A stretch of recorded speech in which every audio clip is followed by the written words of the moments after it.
Hey guys, Rian Peterson, Sales Flow. Today we're going to spend some time on why businesses fail in their sales and marketing to grow themselves. Now, we've dealt across all industries, and one of the biggest challenges that we pick up is that people struggle to scale their businesses with new clients. Now, it should be a pretty easy conversation if you can solve problems and you have a great service offering. And why is it so difficult for salespeople and consultants and businesses to have that first introductory conversation with clients? Now, we see people do it wrong all the time. It's not just important to be good at what you do. It's imperative that you're able to articulate that to potential clients and to new potential prospects in your business.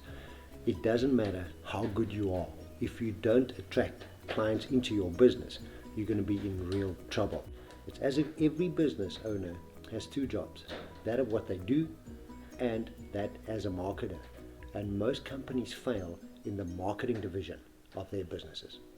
One of the problems is that buyers are tired of all the information. Most of our sales training was based on what used to work 20 years ago, but unfortunately it doesn't work in this marketplace anymore.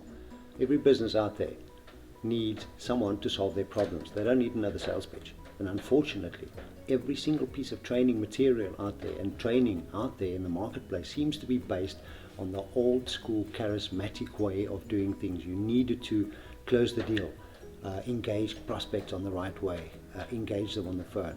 And unfortunately, those techniques don't work anymore. It's also extremely limiting for businesses to find the charismatic, thick-skinned people these days to go and close the sales. Back in the day, it was all about sales pitches and more closers. And those are the people that became the managers and the sales directors in companies that we have these days. Now, unfortunately, that's still the way that most companies deal with it. And if you had to ask those managers to do it right now, those people teaching you to go back into the marketplace and do it right now and attract the right kind of clients into their business, I doubt they'll be able to do it. And we've proven it over and over that charismatic doesn't work in this marketplace. The people that are really and truly successful are those that are customer orientated, that look after people's interest, solve their problems, and are ethical about their business and engaging in a conversation with new clients. So what are the top 3 reasons why people fail growing their business ethically in this marketplace? So number 1 is they got an outdated recipe. As an example, 20 years ago, cold calling was acceptable for businesses. It was acceptable for salespeople to do, and the person receiving the call found it quite fascinating to engage with the salesperson over the phone. Is it successful these days? I think you can answer that question yourself. And then once you made the sale, you had to hope that they wouldn't cancel and just hope that you kept the client on the books for a couple of months. The bottom line is, if a conversation feels uncomfortable or scary, it's probably not the right recipe that you're using to engage clients.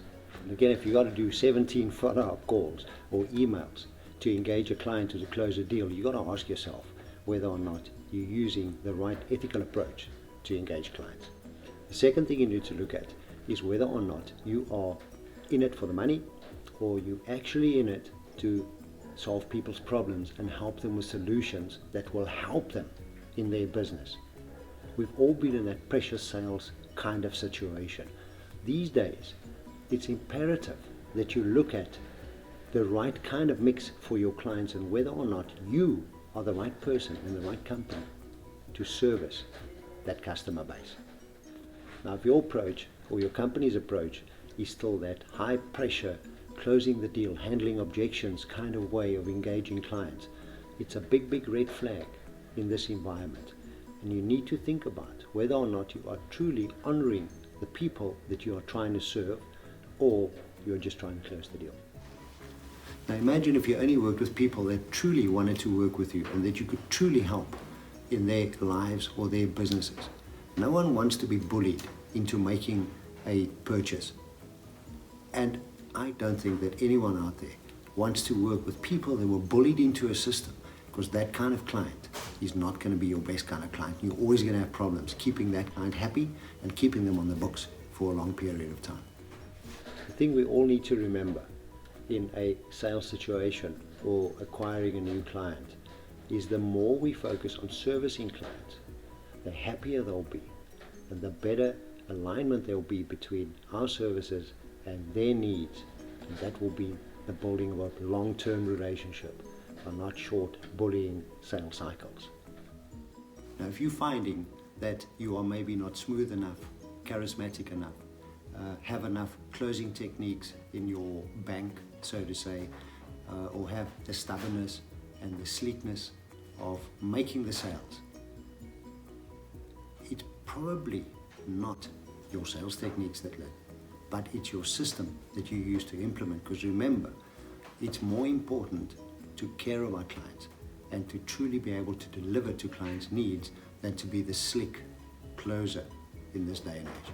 Bottom line is, you need clarity on who your perfect clients are, and then you need a system to attract those perfect kind of clients into your business, that you can deal with the right people going forward and stop wasting your time with closing techniques, hardcore sales, reaching out to people by telephone, emails, cold calling, and those kind of things that just irritate clients and are not professional to utilize in this day and age. Now, if you want to explore a better system or something that is easy to implement in your business, I want to invite you to schedule a call with me. And what we can do on the call is we can go through what works for you in your business, what doesn't work, what serves you, what doesn't serve you. And I can highlight a few aspects that you can implement right now that'll make it a lot easier to attract the right kind of clients into your business, that you can start building a business that is sustainable and that has long-term growth, and not just fall-off clients that you spend a lot of money and time on but don't get the return on investment. So why don't you head over to salesflow.co.za, book a call, and we can discuss what I've been talking about can help you in your business to scale it sustainably and professionally over the next couple of years to come.